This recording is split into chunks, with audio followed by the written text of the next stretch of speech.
नेवला और सांप की कहानी।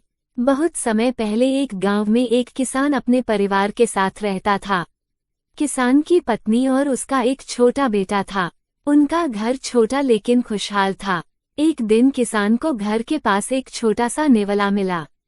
नेवला बहुत प्यारा और मासूम था। किसान ने सोचा कि इसे घर ले चलूं और इसे पालूं। किसान ने नेवले को घर लाकर अपनी पत्नी को दिखाया। पत्नी को पहले तो यह विचार थोड़ा अजीब लगा, लेकिन जब उसने नेवले की मासूमियत देखी तो वह मान गई। धीरे धीरे नेवला उनके परिवार का हिस्सा बन गया। वह किसान और उसके परिवार के साथ रहने लगा। किसान का छोटा बेटा और नेवला अच्छे दोस्त बन गए।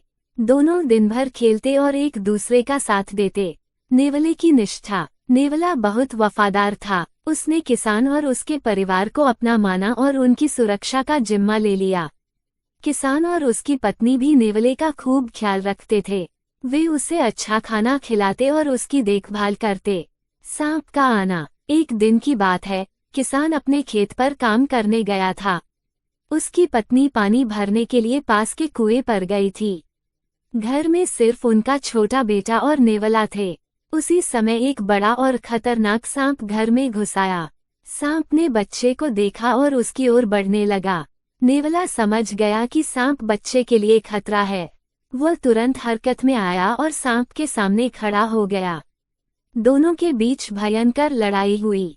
नेवले ने पूरी ताकत और साहस से सांप का सामना किया।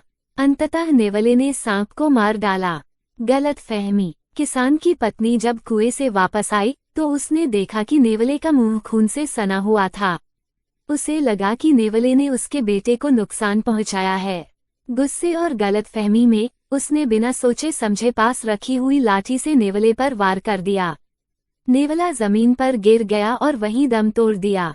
सच्चाई का पता। किसान की पत्नी तुरंत घर के अंदर गई और देखा कि उसका बेटा सुरक्षित सो रहा था। पास में मरा हुआ सांप पड़ा था। उसे तुरंत अपनी गलती का एहसास हुआ। उसने समझ लिया कि नेवले ने उसकी बेटे की जान बचाने के लिए अपनी जान की बाजी लगाई थी। पश्चाताप। महिला ने नेवले की ओर देखा, लेकिन अब बहुत देर हो चुकी थी। उसने आंसुओं में डूबकर नेवले को दफनाया। वह दिन रात इस गलती के लिए पछताती रही। किसान भी घर लौटकर यह सब सुनकर दुखी हो गया। की शिक्षा। इस कहानी से हमें ये सीख मिलती है कि हमें जल्दबाजी में कोई निर्णय नहीं लेना चाहिए। पहले पूरी स्थिति को समझना चाहिए और फिर कदम उठाना चाहिए। गलतफहमी कभी कभी हमें भारी पछतावे में डाल सकती है। योजक। कहानी का महत्व। ये कहानी सिर्फ बच्चों के लिए ही नहीं, बल्कि बड़ों के लिए भी गहरी सीख देती है। ये जीवन के हर क्षेत्र में धैर्य और समझदारी के महत्व को दर्शाती है। अगर आपको ये कहानी अच्छी लगी तो चैनल को सब्सक्राइब करें। धन्यवाद।